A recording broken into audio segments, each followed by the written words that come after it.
we go back into the lab and we spike that with acetate, right? Which is just VFA, which is also vinegar. But like acetate is just vinegar. Spike your sample in the lab with I should turn the lights off for these slides. They're a little darker. Let's see, get that right. No. How's that? Right, so like with that much light, so good. So we take it back. We have a fancy reactor in the lab. You can spike it with acetate, and if we spike a sample with acetate, what are we going to want to measure? Like, what are if our PAOs are exposed to a lot of acetate? What are they doing? Consuming it how? Like,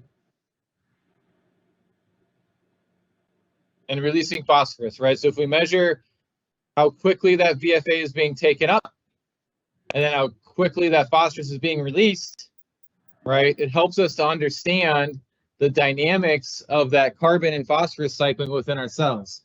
Now, how much value do you think there is in going out and doing this one time? Not a lot of value, right? It's kind of neat, but you really want, if you're you know, I go through these tests with you all, at least at Cruz and Denton Creek, like your wastewater is actually pretty optimal for BioP, right? It's more of these like operational things like clarifier depth, DO set points. I don't know how, see, like how many nitrification rate tests have we done at Cruz over the years? A lot, right? A lot. How many phosphorus release and uptake tests have we done at Cruz over the years? 7. So yeah, so I'm giving this out there today. I think it's important to know that you do some of these tests. I'd also say it's very important that to make value, you have to do them over an extended period of time. And the facilities that I see doing these rate tests are typically ones that have very unstable biological phosphorus removal, right? Where they're very on the edge of having enough VFA. And so they have to invest more time in this measurement and analysis to make sure it works. But it's still important to know, like, wastewaters change over time. Now, 10 Mile has a different wastewater characteristic than a lot of facilities.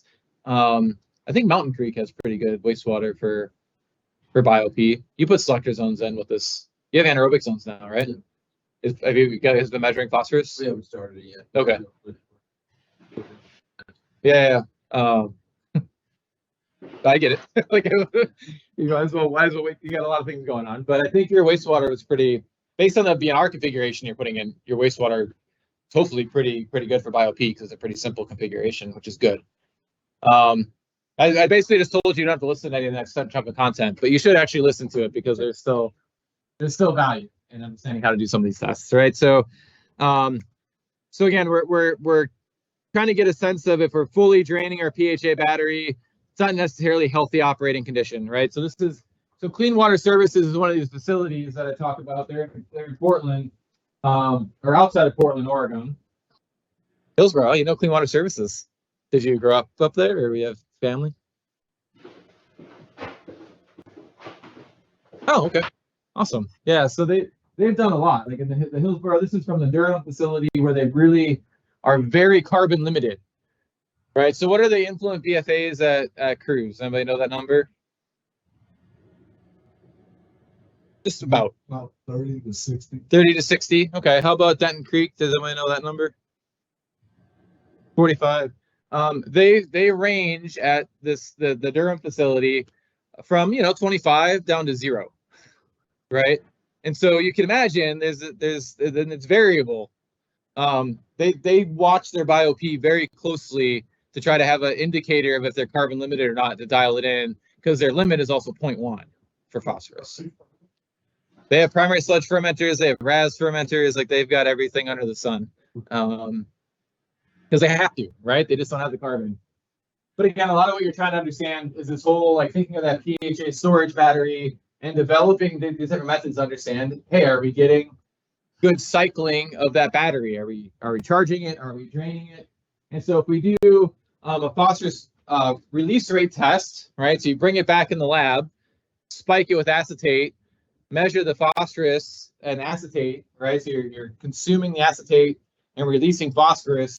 It just gives you a sense of how efficiently that acetate is being used for phosphorus, right? So if you do this test and you get a 2-to-1 acetate to phosphorus ratio, right? So every 2 milligrams per liter of acetate you take up, 1 milligram per liter of phosphorus is released, right? And you do it again and it's at 3, that's saying that you just increase the amount of carbon that those PAOs need by 50% due to the same amount of phosphorus cycling, right? So that's what you're trying to look at is there's no exact right number, but you're just trying to do a rate test to help give yourself a sense of, okay, do I have a consistent ratio of PHA stored to phosphorus released, or is it varying?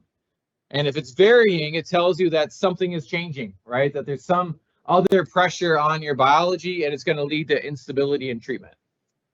And so that's the value of doing this phosphorus release rate testing back in the lab. And then I jumped right into, I didn't talk about the PHA storage one. So that's right, I cut a whole bunch of stuff out. You're lucky. So this is the other test that I think is really important is at the back end of the basin, right? So let's take that same sample from the back end of our aeration, right? And we bring that sample back into the lab, and we don't want to add any more carbon, but we spike it with phosphorus instead. You're like, okay, why would we do that? Why would you take this aerobic sample at the back end of your aeration basin and spike it with phosphorus? What could potentially happen?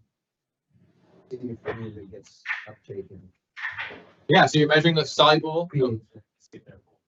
Yeah, and so if you add phosphorus at the back end of your aeration basin and you see no additional uptake, what's that telling you? PHA.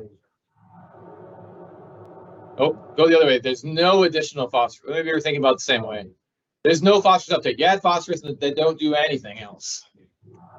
You've completely depleted your PHA. Yeah, you're thinking about it the right way. It's you add it in and they're full of poly P, maybe is what you're thinking, right? But the PHA is all gone. They have no additional capacity to remove any more phosphorus. You are operating right on the edge, right? You've gone too far on your fasting and you're starting to starve a little bit on that PHA. Now, what happens if you add in some phosphorus into that lab sample and it takes up a lot of phosphorus? What does that tell you? Exactly. And if you have that extra PHA storage available, it means you can weather some changes, right? So with Clean Water Services, they watch this really closely because they want to see like, oh, okay, is my PHA battery completely drained, or is my PHA battery still got a little bit left? And what they see is they call this their residual phosphorus uptake rate, right? So they plop in their residual phosphorus uptake, or they plop in the phosphorus. They see the rate at which phosphorus can still be taken up. Caitlin and I were texting on slides. I think I took the wrong slide out, Caitlin, because they actually have a plot. I'm going to draw it on the board instead. We're gonna free roam a little bit here. If I use black, can you guys see that in the back with the lights up? All right. So this is the residual phosphorus uptake rate, right? So they're saying, okay, how much phosphorus does my cell still have to take up? It's an indicator of that stored PHA, right? So if this value is really high, let's say they've got to make up a number of 1.7 trillion. No, it's not really that big, but we're making the scale. Very big number. Very high residual phosphorus uptake rate. All right, and what would you think the effluent phosphorus is when the RPU is really high? There's a lot of extra PHA in our cells. What do you think the effluent phosphorus is? It's very low, right? They get this very low value at the back end of this curve. And what they found over years of plotting data is that as they got this lower, as this RPU dropped below 1, they had this correlation of that's when their effluent phosphorus went up, right? So if they just did one sample, like, there's no value to it, right? But if you're having BioP instability, right, doing this residual phosphorus uptake rate over and over again, and making sure that you're you're operating, or you have the right carbon or the right operating conditions so that you're in this range is really important, right? And as that RPU starts to decrease, right in here is where they really start looking at data and try to figure out what's going on, right? So here, this is like smooth sailing, right? Smooth sailing.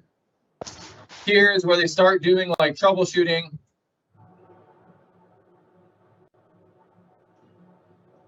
Here's where they add chemical, right?